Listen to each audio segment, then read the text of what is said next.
buenas noches, estimados hermanos, bendiciones, bienvenidos al estudio de 1 Timoteo capítulo 2. 1 Timoteo capítulo 2. El título, Introducción al culto público. Introducción al culto público, 1 Timoteo 2. Vamos a escuchar el audio de este pasaje, así que les invito a que sigan con sus ojos lo que es el texto de 1 Timoteo capítulo 2. Muchas gracias por acompañarnos en este tiempo tan especial donde damos lectura a la palabra de Dios. Les invito a que busquen en sus Nuevos Testamentos el capítulo 2 de la primera carta del apóstol San Pablo a Timoteo. Capítulo 2 de 1 Timoteo. Dice así la palabra de Dios. Exhorto ante todo a que se hagan rogativas, oraciones, peticiones y acciones de gracias por todos los hombres, por los reyes y por todos los que están en eminencia, para que vivamos quieta y reposadamente en toda piedad y honestidad.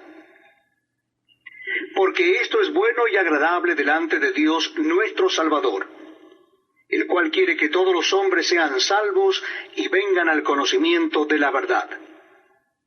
Porque hay un solo Dios y un solo mediador entre Dios y los hombres, Jesucristo hombre, el cual se dio a sí mismo en rescate por todos, de lo cual se dio testimonio a su debido tiempo.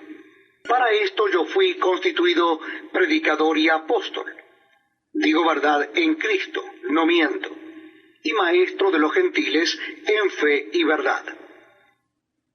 Quiero pues que los hombres oren en todo lugar levantando manos santas, sin ira ni contienda. Asimismo que las mujeres se atavíen de ropa decorosa con pudor y modestia, no con peinado ostentoso, ni oro, ni perlas, ni vestidos costosos, sino con buenas obras como corresponde a mujeres que profesan piedad.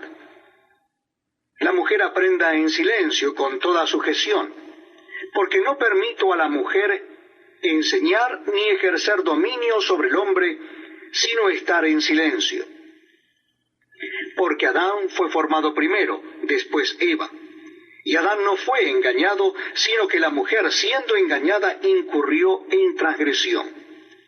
Pero se salvará engendrando hijos, si permaneciere en fe, amor y santificación con modestia. Amén. Hemos escuchado 1 Timoteo, capítulo 2, del 1 al 15, introducción al culto público. Antes de comenzar el desarrollo, le pedimos a nuestro amigo pastor Gustavo que esté orando para el inicio de este estudio. Muy bien, amados hermanos, oremos al Señor. Amado Padre Celestial, gracias por este privilegio que tenemos nuevamente, hoy viernes, de recibir esta preciosa enseñanza de tu bendita palabra. Bendice a cada uno de los que estamos conectados y a aquellos que acostumbran a estar y hoy no es posible, que tu bendición también les alcance. Bendícenos, guárdanos, Señor, para tu honra y gloria. Amén. Amén, muchas gracias. Ahora, estudios bíblicos con el pastor Daniel Batista. Una vez más, bienvenidos, muy buenas noches, bendiciones. Estamos por ver lo que es el segundo capítulo de 1 Timoteo que escribió el apóstol Pablo, y leemos nuevamente pero el verso 1. Exhorto ante todo que se haga rogativas, oraciones, peticiones y acción de gracia por todos los hombres. El texto comienza, exhorto ante todo. Comienza así, lo escribió el apóstol Pablo, y refiere que lo que está por decir es sumamente primordial y esencial, como diciendo lo que voy a decir ahora es súper importante para la vida diaria desde lo físico y lo espiritual. Y esto no quiere decir que el resto de lo que dijo o escribió en las otras cartas o epístolas no son importantes, nada que ver, lo sigue siendo. Lo que viene es la forma que el apóstol Pablo nos da uno de sus mejores momentos personales que comparte con Timoteo y a nosotros.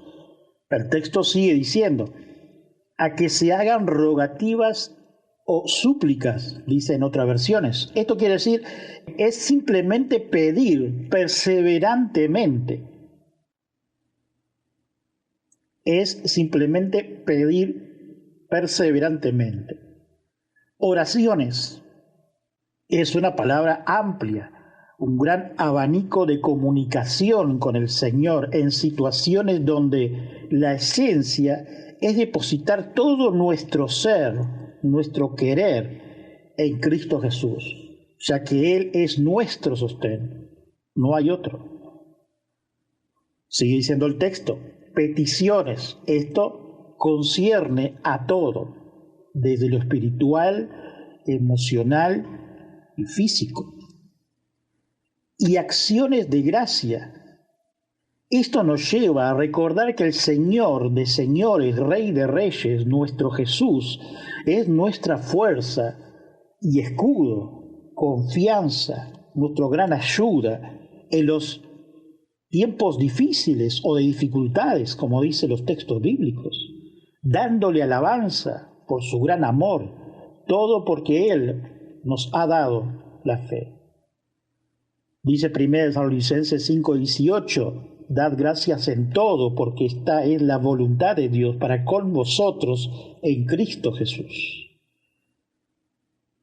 Verso 2 de 1 Timoteo, capítulo 2. Por los reyes y por todos los que están en eminencia, para que vivamos quieta y reposadamente en toda piedad y honestidad.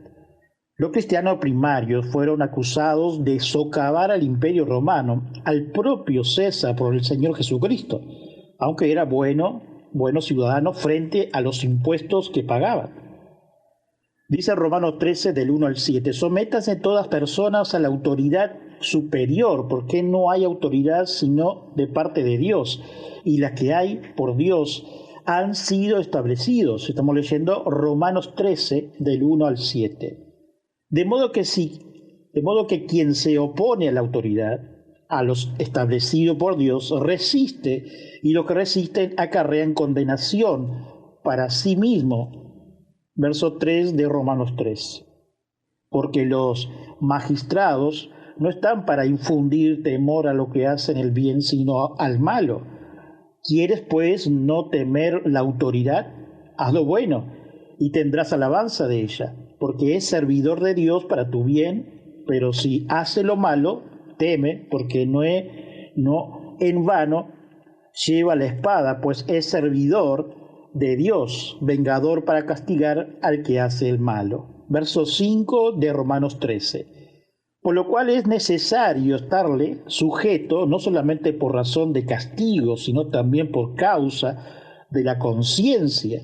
Pues por esto pagáis también los tributos, porque son servidores de Dios que atienden continuamente a esto mismo. Pagad a todo lo que debéis, al que tributo, al que impuesto, al que respeto, al que honra.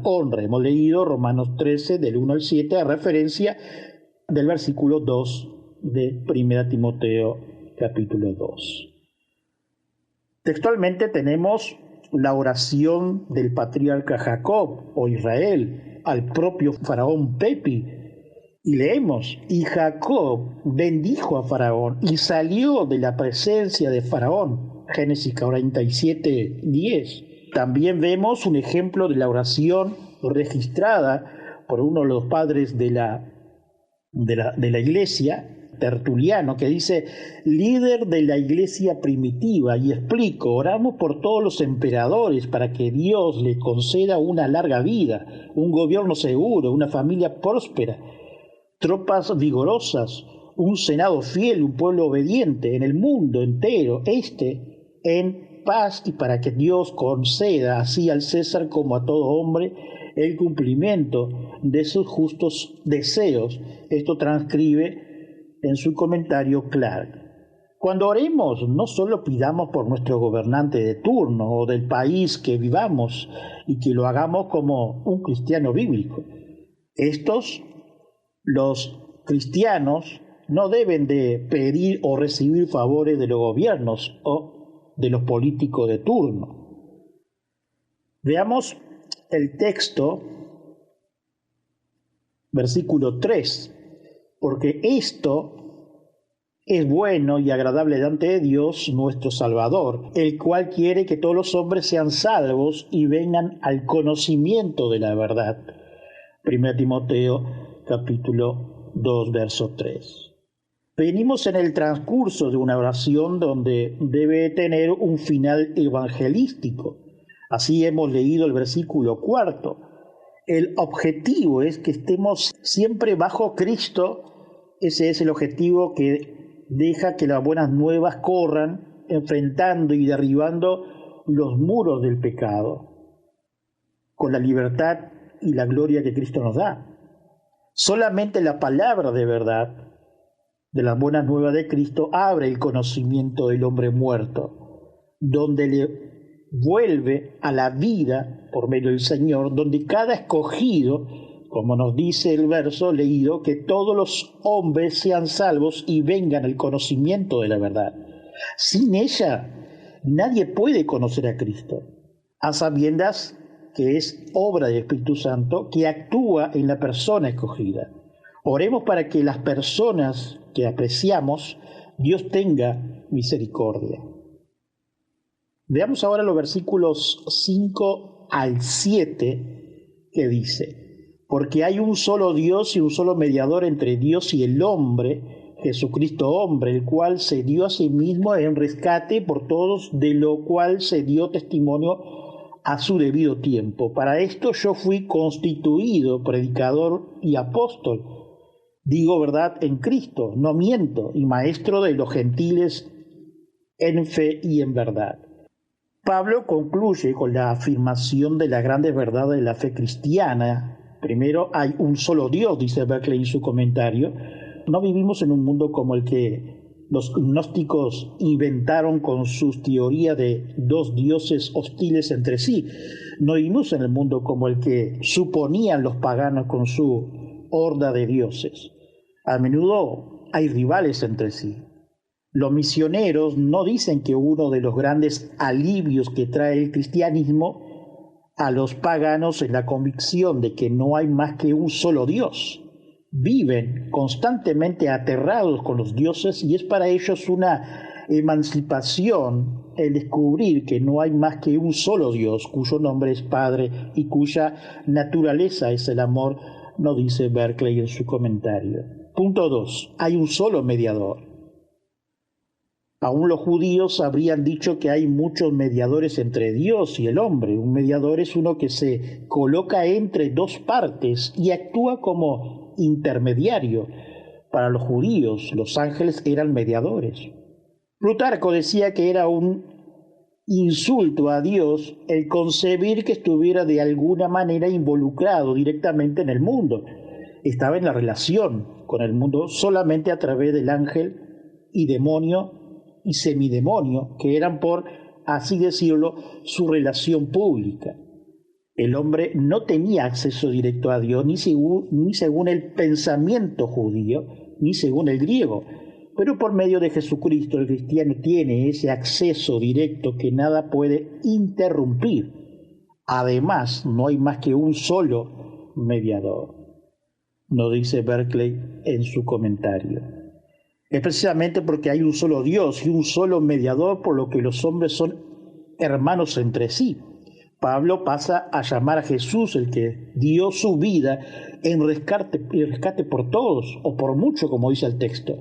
Eso quiere decir simplemente que le costó a Dios la vida y la muerte de su Hijo, el recuperar para sí a los hombres. Hubo un hombre que había perdido un hijo en la guerra. Había vivido una vida de lo más descuidado y aún impío, pero la muerte de su hijo le colocó cara a cara con Dios como nunca antes. Llegó a ser un hombre cambiante. Cierto día estaba parado ante un lápiz conmemorativo de la guerra, dice Berkeley en su comentario, mirando en ella el nombre de su hijo, y dijo muy humildemente: supongo que él tuvo que rebajarse hasta ese punto para elevarse a mí. Eso es lo que hizo Jesús. Dio su vida para revelarnos el amor de Dios y traernos de vuelta a casa.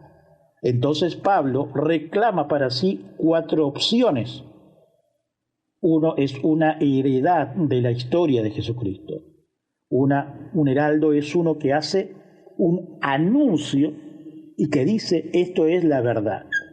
Es un hombre que trae una proclamación que no es suya propia, sino que le ha encargado el rey. Segundo, es un testigo de la historia de Cristo. Un testigo es el que puede decir esto es verdad y yo lo sé. Y también produce resultados. Es uno que transmite no solamente la historia de Cristo, sino también la historia de lo que Cristo ha hecho por él. Como nota, hermanos, tenemos al propio Moisés cuando dice a la zarza que el propio Señor hablaba con él por medio de la zarza, que no se consumía ese fuego. ¿Y cómo van a saber que yo hablo por ti? Porque yo soy. Y Dios le dio varias evidencias, ¿no? Punto 3 nos dice Berkeley, es un enviado. Esto, el enviado, es un cuyo deber es representar a su país en tierra extranjera. Un enviado en el sentido cristiano es, por tanto, uno que comunica la historia de Cristo a otro. Quiere comunicar la historia a otros para que represente tanto para ellos como representa para él. Como nota, hermanos, una de las preguntas que a veces nos hacemos es cómo fortalecer la fe. Sencillamente es como hacían el tiempo de antes, sentarse a leer o a contar las historias de David, de Sansón. Así fortalece la vida de cada uno de nosotros. Punto 4 dice Berkeley, es un maestro. El heraldo es la persona que proclama los hechos. El testigo es la persona que proclama el poder de los hechos. El enviado es la persona que recomienda los hechos. El maestro es la persona que conduce a otro al significado de los hechos. No basta con conocer y saber que Cristo vivió y murió. Debemos pensar a fondo lo que eso quiere decir. Una persona debe no solo sentir la maravilla de la historia de Cristo, debe pensar a fondo en su significado para sí mismo y para el mundo. La iglesia primitiva adoptó la actitud judía para la oración, que era la de pie, con los brazos extendidos y las palmas hacia arriba. Más tarde Tertuliano había de decir que esta reflexión y esta postura de Jesús sobre la cruz. Los judíos siempre habían sabido de ciertas barreras que impedían que las oraciones llegaran a Dios. Isaías oyó a Dios decirle a su pueblo, cuando extendías vuestro brazo, esconderé de vosotros mis ojos, aunque le veis muchas preces, no escucharé, vuestras manos estarán llenas de sangre. Isaías 1:15. Aquí también se demanda ciertas condiciones, dice Berkeley. Primero, el que ore debe extender manos santas. Debe mantener elevado hacia Dios manos que no toquen las cosas prohibidas. Esto no quiere decir ni por un momento que el pecado no tenga acceso a Dios, pero sí quiere decir que no hay relación en la oración de la persona que sale a ensuciarse la mano con cosas prohibidas como si nunca hubiera orado. No se está pensando en el hombre que se encuentra en las carreras de alguna pasión y desenfrenando luchas contra ella, amargamente consciente de su fracaso. Se están pensando en el hombre cuya oración son un puro formulario. Segundo, dice Berkeley, el que ore no ha de tener ira en su corazón. Se ha dicho que el perdón es individual, el perdón humano y el individuo van de la mano del divino. Una y otra vez Jesús subraya el hecho de que no podemos esperar recibir el perdón de Dios mientras estemos enemistados con nuestro semejante. Por tanto, si traes tu ofrenda al altar y allí te acuerdas de que tu hermano tiene algo contra ti, deja allí tu ofrenda delante del altar y ve, reconcíliate primero con tu hermano y entonces vuelve y presenta tu ofrenda nos dice Mateo 5:23. Pero si no perdonáis sus ofensas, a los hombres tampoco vuestro Padre os perdonará vuestras ofensas, dice Mateo 6:15. Sigue diciendo Berkeley en este comentario: Jesús cuenta que el siervo que se negó a perdonar se encontró con que él tampoco se le perdonaría, y termina: así también mi Padre celestial hará con cualquiera de vosotros que no perdone a su hermano de todo corazón. Mateo 18:15. Para ser perdonado no tiene que ser perdonador. La Dijaj, el primero de los libros cristianos sobre el culto público, que data de alrededor del 100 después de Cristo, que no venga a nosotros ninguno que tenga una pelea con su prójimo hasta que se reconcilie. El recorrer el corazón de una persona es una barrera que impide que su oración llegue a Dios, dice Berkeley en su comentario. Y en su punto 3, el que hace oración no debe tener dudas en la mente. Esta frase puede querer decir dos cosas. La palabra que se usa es dialogismo, que puede querer decir o discusión o duda. Si la tormenta, en el sentido de discusión, simplemente repite lo que precede y reitera el hecho de que el rencor y las peleas y las discusiones envenecen sus obstáculos para la oración. Es mejor tomar la sentencia de duda antes de que la oración sea constante. Tiene que haber fe en que Dios contestará. Si una persona ora de una manera pesimista y sin una fe verdadera en que tiene sentido, su oración cae a tierra porque no tiene alas para remontar. Antes de que una persona pueda ser curada, nos dice Berkeley, debe creer que puede ser curada. Antes que una persona pueda echar mano de la gracia de Dios, debe creer en su gracia.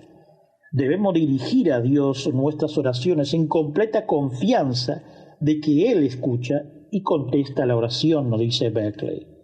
Desde otro punto de vista, William MacDonald nos dice en el verso 5, la relación de este versículo con los que le precede no es totalmente claro. Sin embargo, el pensamiento parece ser este: Dios es uno, por ello Él es el Dios de todos los hombres y se debería orar a Él en favor de todos los hombres como Dios único. Desea la salvación de todos los hombres. Si fuese uno de muchos dioses, podría preocuparse solo de sus propios adoradores. En segundo lugar, hay uno de que es mediador entre Dios y los hombres, siendo así nadie puede acudir a Dios de ninguna otra manera. Un mediador es uno que está en medio, uno que puede estar entre otros. Es una de las opiniones que nos da también William MacDonald en el sentido de estos versículos que estamos analizando. Verso 8. Quiero pues que los hombres oren en todo lugar, levantando manos santas sin ira y sin contienda. Recién hemos detallado lo que Berkeley nos decía. Este inicio, el apóstol Pablo quiere darnos un motivo, una razón, donde la expresión que los hombres es genérico a mujeres y hombres, haciendo sobre él cometido de cada participante que va a la iglesia, a diferencia de la frase en cada lugar levanten manos santas. La idea que nos muestra el apóstol es que debemos estar constantemente y que la oración debe ser algo normal en cada uno de nosotros, los cristianos. Nótese sentimientos vengativos contra personas algunas, sin albergue ningún espíritu implacable, mientras imperamos perdón por su propia ofensa, nos dice Clark en su comentario. Veamos ahora los versos 9 y 10 de 1 Timoteo 2. Asimismo, que las mujeres sea a través de ropa decorosa, con pudor y modestia, no con ostentosos, ni oro, ni perlas, ni vestidos costosos, sino con buena obra, como corresponde a mujeres que profesan piedad. En estos versículos, el apóstol Pablo nos da evidencia de cómo debería de vestirse una vestimenta modesta. Esto no quiere decir que sea como un papel sin gracia, perdiendo la identidad, hablo de las mujeres y de los hombres también, decorosa, decente, respetable, digna, honorable, casta, pudor, no desnuda o semidesnudas. De esto significa lo que es la palabra. Modestia, una actitud de humildad y decencia en la forma de vestir, en su hablar, caminar, acciones, mirada, inclusive en sus saludos, en sus peinados ostentosos, arreglo del cabello con nudos o entretejidos formando una corona, quería decir el apóstol. A mujeres que profesan piedad, devoción, amor y reverencia interna por Dios que mantiene el interior y el corazón del creyente puro, resultando en actos de amor, justicia, misericordia y compasión. La mujer ha sido definida de manera odiosa, dice Clark en su comentario, un animal aficionado a vestirse. ¿Hasta cuándo permitiremos que se le degrade así?, dice en su comentario Clark. Ahora veamos los últimos versículos de 1 Timoteo, capítulo 2, desde el 11 al 15. La mujer aprenda en silencio con toda sujeción, porque no permito a la mujer enseñar ni ejercer dominio sobre el hombre, sino estar en el silencio, porque Adán fue formado primero, después Eva, y Adán no fue engañado, sino que la mujer, siendo engañada, incurrió en transgresión, pero se salvará engendrando hijo si permaneciere en fe, amor y santificación con modestia, nos dice el apóstol Pablo. Este verso ha generado miles de opiniones e inclusive hay líderes no reformados que hacen sujeciones con esto en la mujer. No pueden hacer ninguna tarea en dichas congregaciones, donde en su estrategia de dominar, sacando de contexto textos que no es la realidad de la misma, es lo que es la realidad. Cualquiera que haya servido en las Fuerzas Armadas sabe que el rango tiene que ver con el orden y la autoridad, no con el valor o la capacidad, así como un ejército estaría en confusión en no hubiera nivel de autoridad. La sociedad estaría sumida en el caos sin sumisión, dice Wilpes en su comentario. La mujer aprenda en silencio, así nos dice el texto. La cultura del apóstol Pablo era muy diferente a nuestra época, y me refiero a Uruguay, a sabiendas que en otros países, usted se imagina, lo viven lo que en la época del apóstol Pablo hacían, tanto con los judíos como los griegos. También en algunas congregaciones que no son reformadas, pero sí son legalistas, y podemos decirlo que son eficientes sus líderes a la membresía de ellas. La segunda parte de este pasaje trata del lugar de las mujeres en la iglesia, dice Berkeley. No se puede leer fuera de su contexto histórico por surgir totalmente de la situación en la que se escribió. Primero, se escribió desde un trasfondo judío. No ha habido ninguna nación que diera a las mujeres un lugar más importante en el hogar y en la familia que los judíos, pero oficialmente la posición de la mujer era muy inferior. Para la ley judía no era una persona, sino una cosa.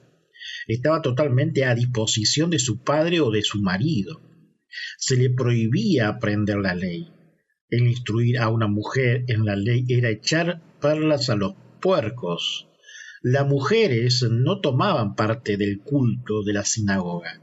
Estaban encerradas aparte de una sección de la sinagoga, como si dijéramos en el gallinero, donde no se lo podía ver hasta la actualidad en los judíos, y también, una vez más le decimos, en las iglesias legalistas.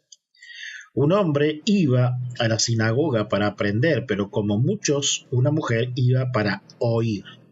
La lección de la escritura la leía en la sinagoga los miembros de la congregación, pero nunca mujeres, porque eso habría sido quitarle honor a la congregación. estaba prohibido el que una mujer enseña en una escuela, ni siquiera a los niños más pequeños. Una mujer estaba exenta de las demandas concretas de la ley. No le era obligatorio asistir a las fiestas y a los festivales sagrados. Las mujeres, los esclavos y los niños eran de la misma clase. En la oración judía de la mañana, un varón daba gracias a Dios porque no le había hecho gentil, esclavo o mujer. En los dichos de los padres, Rabí Yosef ben Johanan se cita como diciendo que tu casa esté siempre totalmente abierta y que los pobres sean tu familia y no hables mucho con ninguna mujer. De ahí que los sabios hubieron dicho: cualquiera que habla mucho con una mujer trae desgracia sobre sí mismo, se aparta de las obras de la ley y por último, heredad de Gehenna. Un escritor rabino no saludaba nunca a una mujer en la calle, aunque fuera su esposa o hija o madre o hermana. Se decía de la mujer: su misión es enviar los niños a la sinagoga, atender a las cuestiones domésticas, dejar libre a su marido para que estudie en las escuelas y mantener la casa para él hasta que vuelva. Punto 2. Se describe desde un trasfondo griego. En el trasfondo griego ponía las cosas doblemente difíciles. En lugar de la mujer, en la religión griega era bajo el templo Afrodita en Corintios. Tenía 1000 sacerdotisas que eran prostitutas sagradas y todas las tardes cumplían su función en la calle de la ciudad. El templo de Diana en Éfeso tenía centenares de sacerdotisas que se llamaban Melisae, que quiere decir abejas, cuya función era la misma. Una mujer griega respetable llevaba una vida muy recluida. Vivía en una parte de la casa a la que no accedía nada más que su marido. No estaba presente ni en las comidas. Nunca se le veía sola en la calle. Nunca asistía a ninguna reunión pública. El hecho es que si en un pueblo griego las mujeres cristianas hubieran tomado una parte activa y hubieran hecho uso de la palabra, la Iglesia habría ganado inevitablemente la reputación de ser una guarida de mujeres livianas. Además, en la sociedad griega había mujeres que no vivían más que para vestirse y peinarse elaborada y lujosamente.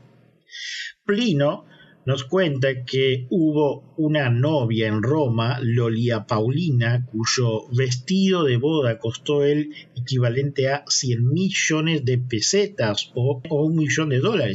Hasta los griegos y los romanos se escandalizaban del amor a los vestidos y las joyas que caracterizaban a algunas de sus mujeres. Las grandes religiones griegas se llamaban misterios o religiones misteriosas, que tenían precisamente la misma regla acerca del vestir que Pablo expone aquí. Hay una inscripción que dice: una mujer consagrada no ha de tener adornos de oro, ni golorines, ni polvos, ni diademas, ni pelos enredados, ni zapatos, excepto lo que se hace de pie, de ante o de las pieles de animales sacrificados. La Iglesia primitiva no establecía esta regla con carácter permanente, sino como cosas necesarias en la situación en que se encontraba, dice Berkeley. En cualquier caso, hay mucho que decir de la otra parte. En la actualidad, en la antigua historia, había una mujer que fue creada en segundo lugar y que sucumbió a la seducción del tentador, de la serpiente tentadora, pero fue María de Nazaret, lo que dio a luz y crió al niño Jesús. Fue María Magdalena la primera persona que vio al Señor resucitado.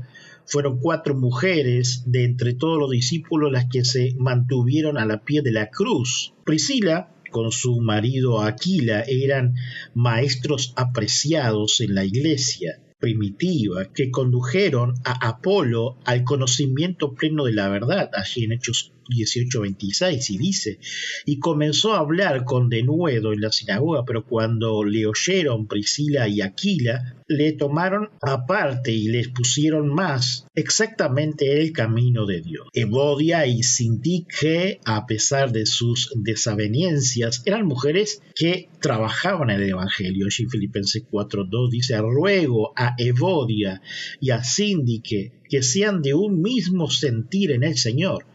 El evangelista Felipe tenía 4 hijas que eran profetisas. Hechos 21:9. Este tenía 4 hijas, doncellas, que profetizaban. Las mujeres de más edad tenían que enseñar. Tito 2:3. Las ancianas, asimismo, sean reverentes en su parte, no calumniadoras, no esclavas del vino, maestras del bien. Pablo consideraba a Lidia y Eunice dignas del más alto honor. Allí en 2 Timoteo 1:5 nos dice: trayendo a la memoria la fe no fingida que hay en ti, la cual habitó primero en tu abuela Loida y en tu madre Eunice, y estoy seguro que en ti también, dice el apóstol Pablo al joven Timoteo. Hay muchos nombres de mujeres en el cuadro de honor de los servidores de la Iglesia en Romanos 16. Les invito, amigos, a que me acompañen a leer el capítulo 16 de la carta del apóstol San Pablo a los Romanos. Último capítulo de esta hermosa carta de Pablo a los Romanos. Capítulo 16. Repito, la cita bíblica es Romanos capítulo 16. Dice así la palabra de Dios: os recomiendo además nuestra hermana Febe, la cual es diaconisa de la iglesia en Cencrea, que la recibáis en el Señor como es digno de los santos, y que la ayudéis en cualquier cosa en que necesite de vosotros, porque ella ha ayudado a muchos y a mí mismo. Saludad a Priscila y a Aquila, mis colaboradores en Cristo Jesús, que expusieron su vida por mí, a los cuales no solo yo doy gracias, sino también todas las iglesias de los gentiles. Saludad también a la iglesia de su casa. Saludad a Epeneto, amado mío, que es el primer fruto de Acaya para Cristo. Saludad a María, la cual ha trabajado mucho entre vosotros. Saludad a Andrónico y a Junias, mis parientes y mis compañeros de prisiones, los cuales son muy estimados entre los apóstoles, y que también fueron antes de mí en Cristo. Saludad a Amplias, amado mío en el Señor. Saludad a Urbano, nuestro colaborador en Cristo Jesús, y a Estaquis, amado mío. Saludad a Apeles, aprobado en Cristo. Saludad a los de la casa de Aristóbulo. Saludad a Herodión, mi pariente. Saludad a los de la casa de Narciso, los cuales están en el Señor. Saludad a Trifena y a Trifosa, las cuales trabajan en el Señor. Saludad a la amada Pérsida, la cual ha trabajado mucho en el Señor. Saludad a Rufo, escogido en el Señor, y a su madre y mía. Saludad a Asíncrito, a Flegonte, a Hermas, a Patrobas, a Hermes, y a los hermanos que están con ellos. Saludad a Filólogo, a Julia, a Nereo, y a su hermana, a Olimpas y a todos los santos que están con ellos. Saludaos los unos a los otros con ósculo santo. Os saludan todas las iglesias de Cristo. Mas os ruego, hermanos, que os fijéis en los que causan divisiones y tropiezos en contra de la doctrina que vosotros habéis aprendido, y que os apartéis de ellos. Porque tales personas no sirven a nuestro Señor Jesucristo, sino a sus propios vientres, y con suaves palabras y lisonjas engañan los corazones de los ingenuos. Porque vuestra obediencia ha venido a ser notoria a todos, Así que me gozo de vosotros, pero quiero que seáis sabios para el bien e ingenuos para el mal. Y el Dios de paz aplastará en breve a Satanás bajo vuestros pies. La gracia de nuestro Señor Jesucristo sea con vosotros. Os saludan Timoteo, mi colaborador, y Lucio, Jasón, Sosípater, mis parientes. Yo, Tercio, que escribí la epístola, os saludo en el Señor. Os saluda Galio, hospedador mío y de toda la iglesia. Os saluda Erasto, tesorero de la ciudad, y el hermano Cuarto. La gracia de nuestro Señor Jesucristo sea con todos vosotros. Amén. Y al que pueda confirmaros según mi evangelio y la predicación de Jesucristo, según la revelación del misterio que se ha mantenido oculto desde tiempos eternos, pero que ha sido manifestado ahora, y que por las Escrituras de los profetas, según el mandamiento del Dios eterno, se ha dado a conocer a todas las gentes para que obedezcan a la fe, al único y sabio Dios, sea gloria mediante Jesucristo para siempre. Amén. Todo lo de este capítulo son reglas meramente temporales para satisfacer una situación dada. Si queremos saber el punto de vista definitivo de Pablo en esta cuestión, vayamos a Gálatas 3:28. Gálatas 3:28 nos dice: no hay diferencia entre judíos o griegos, esclavos o libres, varones o mujeres, porque todos vosotros sois una cosa en Jesucristo. En Cristo se borra en la iglesia la diferencia de lugar y honor y cargo, y sin embargo, este pasaje termina con una verdad inudible. Las mujeres, dice, se salvarán criando hijos. Esto puede querer decir dos cosas. Es posible que sea una referencia al hecho de que María, una mujer, fue la madre de Jesús y que eso quería decir que las mujeres se salvarán, como también los hombres por ese acto supremo de dar a luz al Mesías. Pero es mucho más probable que el sentido sea mucho más sencillo. Y aquí se quiere decir que las mujeres encontrarán la salvación, no en hablar en las reuniones, sino en la maternidad, que es su corona. Aparte de todos los otros sentidos posibles, la mujer es la reina del hogar. No debemos leer este pasaje como una barrera para el trabajo de las mujeres en la iglesia, sino a la luz de su trasfondo judío griego. Reitero, no debemos leer este pasaje como una barrera para el trabajo de la mujer en la iglesia, sino a la luz de su trasfondo judío y griego. Y debemos buscar el punto de vista permanente de Pablo en el pasaje en que nos dice que la diferencia se han borrado, y hombres y mujeres, esclavos y libres, judíos y gentiles son todos iguales, elegibles en el servicio de Cristo, nos dice Berkeley al final de este estudio. Oremos. Señor, ante todo te pedimos perdón por todas nuestras acciones, pensamientos, faltas y pecados de esta semana. Llénanos de tu amor, de tu misericordia, moldéanos en tu sabiduría cada día. Ahora te ponemos ante tu altar todas nuestras pruebas, luchas, situaciones.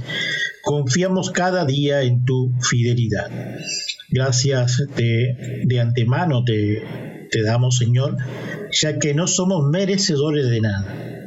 Por nuestros hermanos que están en esta sala virtual escuchando y que tenemos algunas peticiones como enfermedades o cualquier problema, por ellos clamamos y sabemos que dentro de tu misericordia y voluntad obrarás.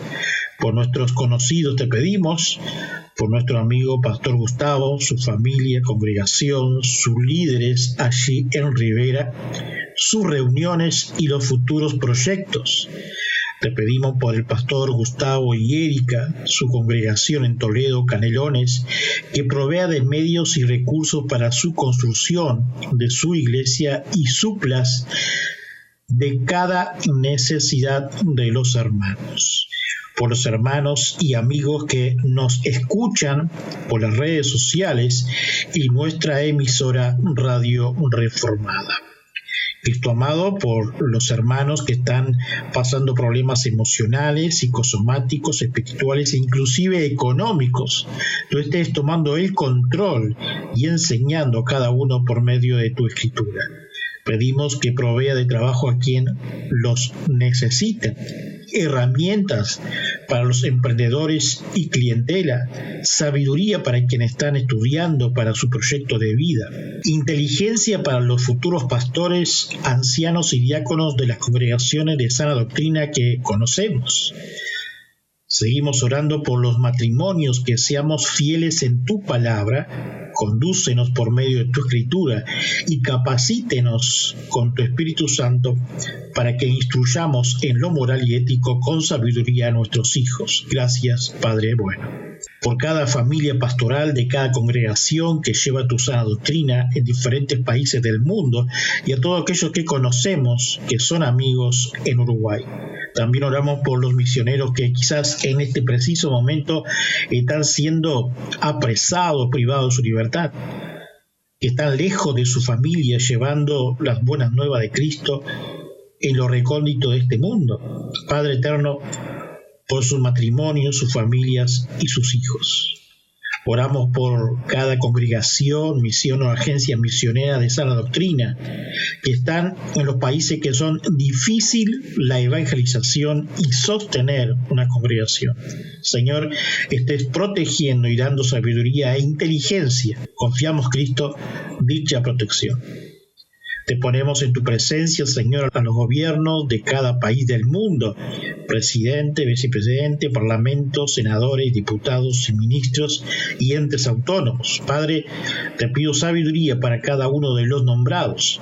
Si hay hermanos entre ellos y tiene la oportunidad de presentar tus buenas nuevas del Evangelio, hazlo, Señor, dentro de tu misericordia. Gracias, Padre amado.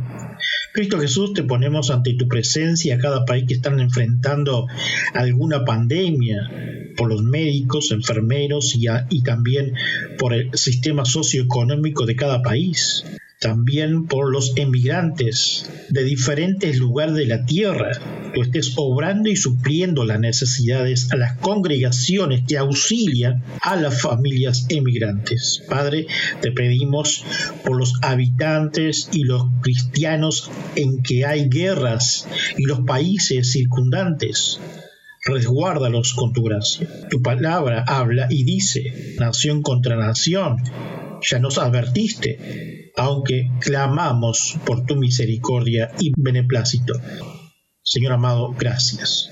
Pedimos, Padre amado, por los países que están padeciendo sequías en todo su territorio, con problemas hídricos como lo es África y que hace decenas de años que lo padece. Si está dentro de tu voluntad, manda lluvia. Clamamos, Señor amado, que apacigüe las tormentas, huracanes, las actividades volcánicas, incendios, tsunamis y terremotos en diferentes países que lo enfrentan. Oramos por los países del mundo que padecen hambruna. Pedimos tu compasión, Padre bueno, que suplas a las congregaciones. Gracias, Señor amado. Cristo, pedimos por los países que sufren guerrillas, guerras o ideologías y donde persiguen a nuestros hermanos de la fe y que está tu iglesia proclamando. Muchas de ellas se reúnen bajo tierra, en lugares desiertos, cuevas y en secreto. Señor, que tú estés cubriendo con tu mano y misericordia, auxiliando a las congregaciones de recursos para las viudas, a los huérfanos y a las familias en la miseria, sin hogar y falta de todo. Señor, clamamos para que tú suplas y sabemos que obrarás a favor. Padre, te pedimos también por nuestra congregación Iglesia Reformada del Uruguay. Clamamos por tu favor, Señor, por todas nuestras necesidades, por los estudios bíblicos de los viernes y las demás actividades que se realizan por el MED, que provea de medios económicos y que obre dentro de tu voluntad, soberanía y misericordia para solventar en los recursos varios. Primero, en la evangelización en puntos estratégicos de Montevideo y hacer misión en nuestro interior profundo en el futuro. Segundo, arreglar nuestro lugar físico cubriendo todos los gastos. Tercero, abre puertas para accionar con calidad tu palabra a todos dentro de tu gracia. Resguárdanos, Señor, y danos sabiduría e inteligencia con mi esposa para llegar con tus buenas nuevas a tus escogidos. Bendice a los actuales y futuros miembros y todos aquellos que nos oyen por nuestras redes sociales y Radio Reformada Uruguay. Concluimos, Padre, agradeciéndote por todo, Señor, todas aquellas pruebas y por tu misericordia que nos sostiene moviendo a lo invisible, como nos dice el apóstol Pablo. Te damos gracias por tu palabra editada, donde podemos estudiar, meditar y conocer más de ti, por la vida, por el trabajo, por la salud física y espiritual, por nuestros matrimonios, nuestros hijos, nietos, por nuestros amigos. Gracias por la congregación que pertenecemos y bendigas a cada líder, hermanos y amigos. A ti sea toda la gloria y la honra. Gracias, Señor amado, gracias. Amén. Una vez más hemos llegado al final de un nuevo programa. Visítanos en iglesiareformadauy.com. Para más información, info@iglesiareformadauy.com o solo mensaje de texto por WhatsApp 0598 9359 4843. Que hoy no sea un día más, sino un día de victoria en Cristo Jesús. Su servidor y amigo Pastor Daniel Batista.